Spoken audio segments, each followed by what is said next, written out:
Hello বন্ধুরা, তো কেমন আছো তোমরা সবাই? আবার চলে আসলাম তোমাদের সাথে নেক্সট একটা ব্লগ নিয়ে। তো আজকে আমরা গেলাম সায়েন্স সিটি ঘুরতে। তো এটা অনেক আগেরই ভিডিও, অনেক আগে গিয়েছিলাম সায়েন্স সিটি, কিন্তু এডিট করতে পারলাম না। তো আজকে এডিট করলাম। তো দেখতে থাকো আমরা সায়েন্স সিটিতে গিয়ে কী কী করলাম, কী কী দেখলাম। অবশ্যই তোমরা সবাই সায়েন্স সিটি গিয়েছো, দেখেছো, কিন্তু আমাদের বাড়ির কাছে থাকা সত্ত্বেও আমি যেতে পারলাম না সায়েন্স সিটি। তো আজকে ফাইনালি যাবো বলছি, কিন্তু যাওয়া পড়েনি সায়েন্স সিটি দেখার জন্য। তো ফাইনালি আমরা সায়েন্স সিটি গেলাম। তো এখানে এই যে টিকিট কাউন্টার, তো টিকিট কাটা হচ্ছে, তারপর আমরা যাব সায়েন্স সিটির ভেতরে। আমি, আমার ননদ আর আমার বোনের মেয়ে, আমার ছেলের ছোট্ট ছেলেকে তো দেখেছি, আমার পাপাকে নিয়ে সায়েন্স সিটি গেলাম ঘুরতে। তো এবার চলো আমরা সায়েন্স সিটির ভেতরে যাবো। এই যে সায়েন্স সিটির গেটটা খুবই সুন্দর দেখতে, আমার খুবই ভালো লাগে। ডেকোরেশনটা খুবই সুন্দর হয়েছে, সায়েন্স সিটিটা দেখতে খুবই ভালো লাগে। আর ভিউটাও খুব সুন্দর, এখানে অনেক সুন্দর সুন্দর ফটো ক্লিক করা যায়, ফটোশ্যুট করা যায়, খুবই সুন্দর লাগে দেখতে। এই যে এন্ট্রি গেট, এই যে আমরা গেলাম সায়েন্স সিটির ভেতরে, গেটে ঢুকলাম। এইগুলা হলো একজনের 30 টাকা করে টিকিট। তো আমরা টিকিট কেটে এবার ভেতরে ঢুকলাম। দেখো দূর থেকে দেখতে পুরো তাজমহলের মতন লাগে, খুবই সুন্দর লাগছে দেখতে। এটা সায়েন্স সিটি খুবই সুন্দর লাগে। আর এখানে ফটোশ্যুট করতে, ভিডিও করলে খুবই সুন্দর লাগে। আমার তো দেখে আমি পাগল হয়ে গিয়েছি যে কখন আমি ফটো তুলব, কি ভিডিও করব, মানে মানে কি করব না করব, আমার দেখে খুবই খুবই ভালো লাগছিল দেখতে। যে আমি আমার পাপাকে নিয়ে ভিতরে চললাম। তো তোমরা আমার পাশে থাকো, দেখো কি কি দেখেছি আমরা সায়েন্স সিটির ভেতরে গিয়ে। তো আমার পাশে থাকবে, পুরো ভিডিওটা দেখবে। তো চলো। তো এখানে আমার পাপার কিছু ফটো নিলাম। আমার তো দেখে আমি পাগল হয়ে গেছি কখন আমি ফটো তুলবো, কি করবো কি না। যে আমার পাপার দুটো ফটো তুলেছি, ফটোশ্যুট করতে লেগে গেলাম। এই যে নাম মাহি, আমার বোনের মেয়ে ফটো তুলেছে। এবার আমিও কিছু ফটো তুলে নিলাম। তো তোমাদের সাথে ফটোগুলো শেয়ার করলাম, কি কি ফটো তুলেছি। তো এখন আমার ফটোশ্যুট করা শেষ, ফটো তোলা শেষ, এখন আমরা যাব ভেতরে। এই যে আমরা ভেতরে ঢুকে এবার এই রুমটাতে ঢুকলাম। কি কি দেখছি কিন্তু কিছু তো বুঝলামই না।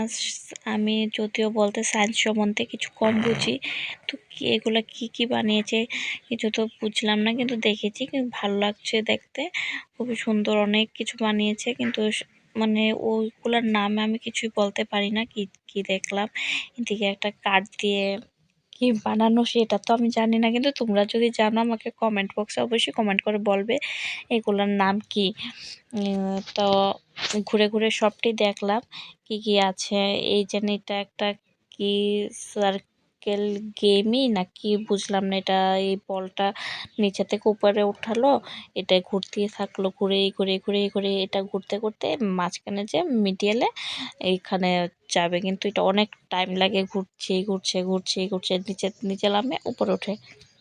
তো আমরা ওই রুমে থেকে ঘুরে আসলাম। তো এখন ফান এই রুমটাতে ঢুকছি, দেখি এটাতে ফান করার মতো কি আছে। এটাতে অনেকেরই বলেছে গেমের অনেক কিছু আছে। তো এই যে কতগুলা কি জানি আছে, আমি নিজেও জানি না।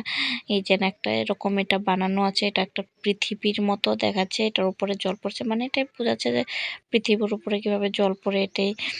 কিন্তু এটা খুবই সুন্দর লাগলো দেখতে। এই যে জল পড়ছে, কি সুন্দর করে বানানো এটা। তারপর এখানে গেলাম, এটা জানি কি, আমার বোনের মেয়ে দেখছে ধরে ধরে কি এটাতে কি আছে, কি হবে। আমি যদিও জানি না, বন্ধুরা তোমরা যদি জানো নামগুলো বলবে এগুলা কি। আমি পুরোপুরি বুঝলাম না। এই যে আরেকটা গেমের মতো, এটাকে ওই দিক থেকে মানে এরকম করে ছাড়লো, ওই দিকে বাউন্স খেয়ে আবার সামনের দিকে আসে। তো আমার বোনের মেয়েও করলো এটা, খুবই সুন্দর লাগলো দেখতে। তো দেখি নেক্সট আর কি দেখা যায়, দেখার আছে।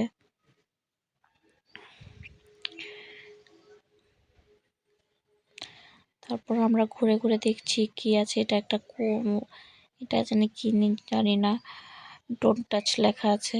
এটা একটা কুয়োর মতো দেখো দেখতে লাগে কত গভীর, এটা পড়লে পুরো নিচে পড়ে যাব, কিন্তু আদৌ এরকম না। এটা একটা এরকম করে বানানো। এদিকে মিররগুলোতে দেখো আমাকে কেমন দেখাচ্ছে। এগুলাকে চিকন মানুষদের মোটা দেখায়, দেখতো কেমন লাগে দেখতে। আর এটা হচ্ছে মিরর গ্লাস রুম। এটার চতুর্দিকে গ্লাস লাগানো আছে। ঢুকলে আপনিও কনফিউশনে পড়ে যাবেন, কোথা দিয়ে ঢুকেছি, কোথা দিয়ে বের হব, এরকম পুরোটাই। আমি পুরো আবার ঢুকে আবার বের হয়ে গেলাম। আমার ভয় লেগেছিল যে আমি যদি আবার না বেরোতে পারি, তার জন্য বের হয়ে গেলাম। আর এটাতে কত মানুষ দেখো, ধাক্কাধাক্কি লাগছে। ওইটাতেই সবাই ঢোকার জন্য পাগল হয়ে আছে। তো আমরা বের হয়ে গেলাম এটা থেকে। রুমে গেলাম দেখতে, এটাতে বোধহয় অনেক কিছু আছে, এনিমেল আছে। সামনে দেখতে পাচ্ছ একটা এলিফ্যান্টের মাথা। এটার সামনে সবাই ফটোশুট করছে, আমিও কিছু ফটো তুলে নিলাম ওইখানে। দেখো অনেক পিকচার দেওয়া আছে এখানে। তো এই যে এলিফ্যান্টের কে ধরে সবাই ফটো তুলছে। তো আমার বোনের মেয়েও একটা ফটো তুলে নিল সুন্দর করে, আমিও তুললাম। সবাই তুলছে তো আমাদেরকে তো তুলতে হবে না। এই যে আর আমার বোনের মেয়ে আর একটা ফটো তুলেছে, দেখতেই পাচ্ছ। দেখো খুব সুন্দর জিনিসগুলো বানানো আছে। তো আমরা দেখলাম এগুলো ঘুরতে ঘুরতে। এবার ভিতরে যাব। তো তোমরাও চলো আমাদের সাথে, চলো দেখো কি আছে। এই যে এনিমেল আছে অনেকগুলো, খুব সুন্দর করে বানানো, খুবই সুন্দর লাগে দেখতে এগুলা। আমি তো কতদিনের আশা ছিল আমি সায়েন্স সিটি আসবো, ঘুরবো, কিন্তু আসতে পারিনি। তো এখন এসেছি, কিন্তু ঘুরে আমার খুবই ভালো লাগলো সায়েন্স সিটিটা। কিন্তু এমন কিছু নেই, কিন্তু অনেক কিছু আছেও দেখার মতো। এই যে আমার পাপা একা একা আটছে, ওর কেউ নেই, দেখো কিভাবে আটছে, একা একা একা একা হেঁটে হেঁটে ঘুরছে। এই তো পাখিগুলো খুব সুন্দর করে সাজানো আছে। যারা যারা সায়েন্স সিটি এখনো দেখোনি, তোমরা অবশ্যই আসবে সায়েন্স সিটি ঘুরতে। খুবই সুন্দর বানানো হয়েছে সায়েন্স সিটিটা, কিন্তু আরো অনেকগুলা রুম এখনো বন্ধ আছে, ওগুলাতে নেই। যে রুমগুলো এখনো বন্ধ আছে ওই রুমগুলো বোধহয় নতুন করে স্টার্ট করবে, আর অনেক কিছু বানানো হবে। খুবই সুন্দর করে বানানো হয়েছে সায়েন্স সিটিটা। তোমরা যারা যারা এখনো আসোনি বন্ধুরা, তোমরা অবশ্যই এসে ঘুরে যাবে সায়েন্স সিটি, খুবই সুন্দর। আর এখানে দেখো মানে সুইচগুলোতে ক্লিক করলে যে যে পাখিগুলো আছে না, ওই পাখিগুলার ভয়েস শোনা যায়। খুবই সুন্দর, এটা আমার খুব ভালো লাগছে। দেখো সবাই ক্লিক করে করে দেখছে, যে পাখির নিচে সুইচটাতে ক্লিক করবে ওই পাখির ভয়েস শোনা যাবে। তো আমাদের সায়েন্স সিটি ঘোরা শেষ, এখন আমরা বের হয়ে গেছি, এখন কিছু খাওয়া দাওয়া করবো, তো বাড়িতে চলে যাব। নেক্সট দেখা হবে নেক্সট ভিডিও।